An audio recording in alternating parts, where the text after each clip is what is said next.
In the valley that is blessed by the spirits, we are summoners. Compete to try to bond with the spirits in Piri Piri Summoners.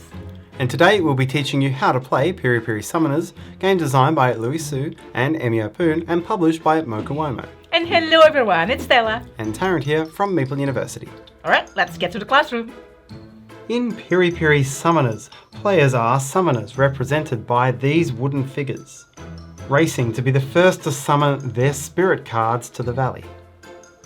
Players will use playing cards which they draw from the common deck or purchase from the common market, trying to make patterns which will welcome their spirits and bring them closer to victory, while at the same time doing what they can to flank, bump, and take mana from their opponents. The game will play until one player has played all of their spirits, or until no one can play anymore, in which case the game is decided on points from spirits and mana. To set up, each player chooses one of the 4 wooden sculptures to represent them for the game. These are capybara, tanuki, Japanese hare, and wild boar. You begin with your wooden sculpture alongside 8 wooden mana coins. Any coins not distributed to players during setup are returned to the box. They will not be used in the game. The game comes with what is, in effect, a deck of 54 standard playing cards, ace to king in 4 suits with 2 jokers. Split the cards into 2 decks. The jacks, queens and kings are called spirit cards, and they'll comprise the first deck. The jokers, aces, and all of the number cards, which are called element cards, comprise the second deck. And this is collectively known as the playing card deck. Shuffle each deck face down. With the spirit cards, deal 3 cards secretly to each player, and then return the rest unseen to the box. Your spirit cards are the cards you'll be trying to play onto the table during the game to win. For the playing cards, deal a hand of 4 cards face down to each player. Then place the deck in a common area and lay out a face-up market of 5 cards. Finally, deal 1 card face up into the centre of the table. This is the beginning of the common play area. Choose a first player and you're now ready to play. Piri Piri Summoners is played in turns, starting from the first player and going clockwise around the table until the end of the game is reached.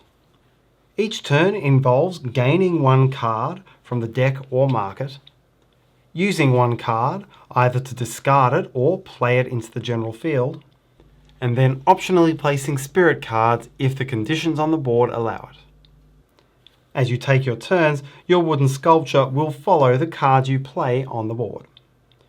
When done with these steps, play will pass to the next player clockwise. So let's have a look at the 3 ways you can take the compulsory action on your turn. For these, we're considering only your hand, deck and market of playing cards, not your spirit cards. You have 3 different options. The first is to cycle playing cards through your hand. First, discard any 1 playing card from your hand, returning it to the bottom of the main deck. Then replace it with the top card of the main deck. You'll take no other action, and your wooden sculpture, whether it's in your supply or on a central playing card, remains where it is. Your second option is to draw and play a playing card. First, draw the top card from the deck to your hand. Then play any 1 card from your hand into a legal place on the board. Move your wooden sculpture to the card you just placed, and then your turn is over. Your third option is to purchase a face-up card from the market. Spend 1 mana returning it to the supply. It is now out of the game. Choose any 1 face-up card, adding it to your hand, and replace that card from the top of the deck. Then, as was the case for the previous option, play any 1 card from your hand into a legal place on the table and move your sculpture to that card. So let's take a look at card placement restrictions. The first and simplest restriction is that you cannot place a card so that it is not adjacent to any other card. It must always touch at least 1 other card, even if just diagonally.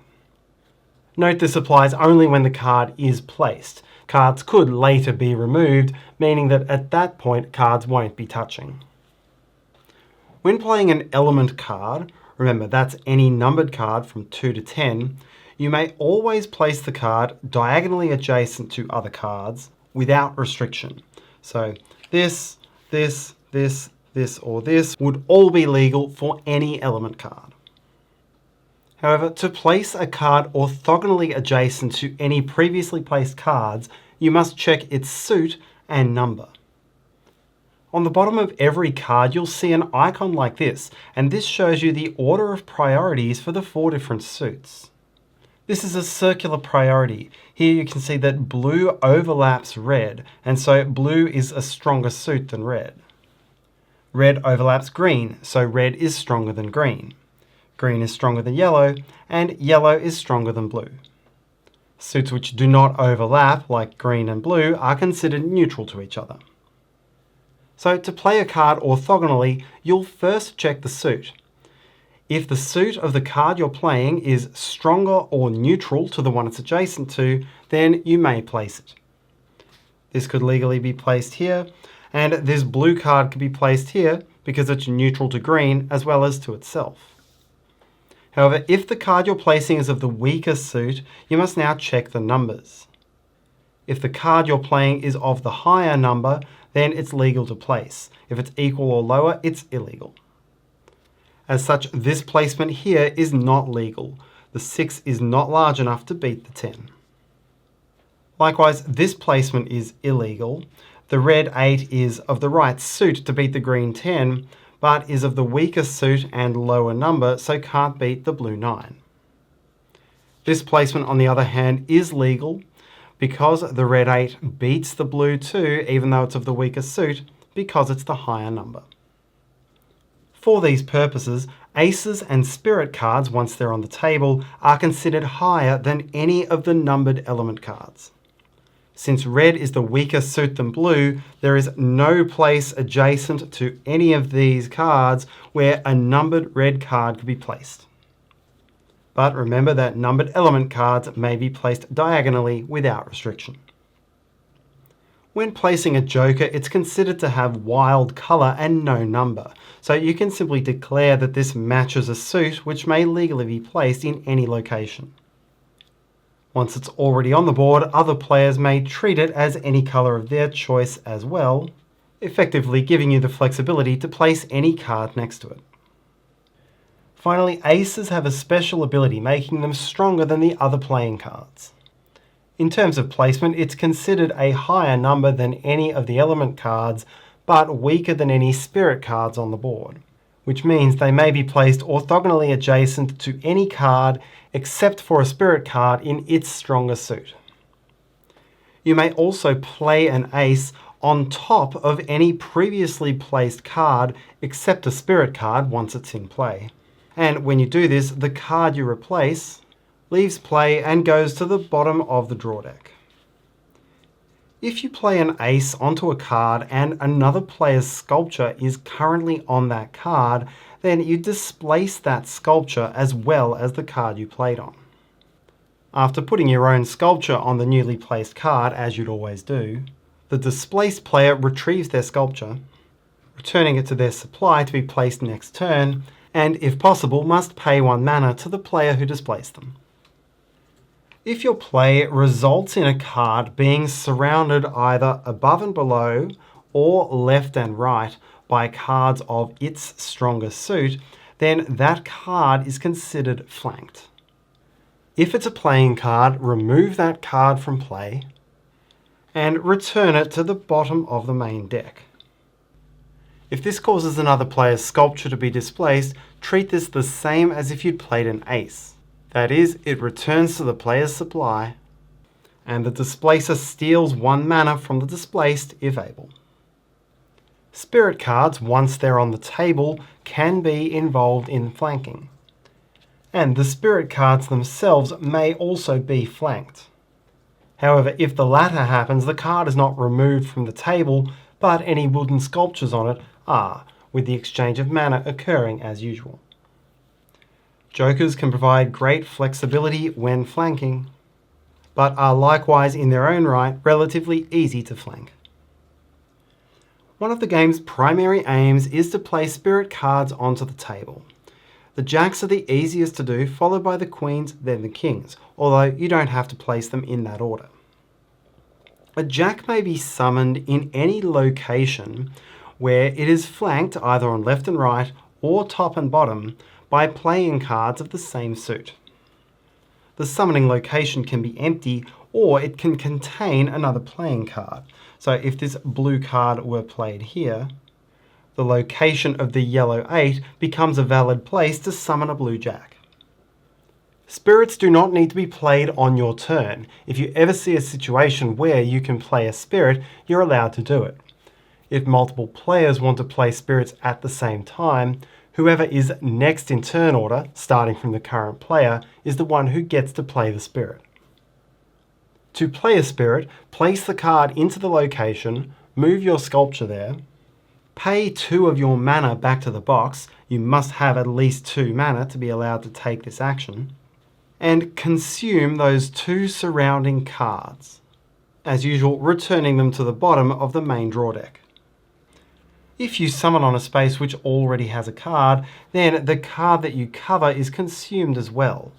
And if you consume a card which has another player's sculpture on it, then, just like if you place an ace or flank that sculpture, you return that sculpture to the player and steal 1 mana from that player. The mana is stolen after the cost of the action is paid.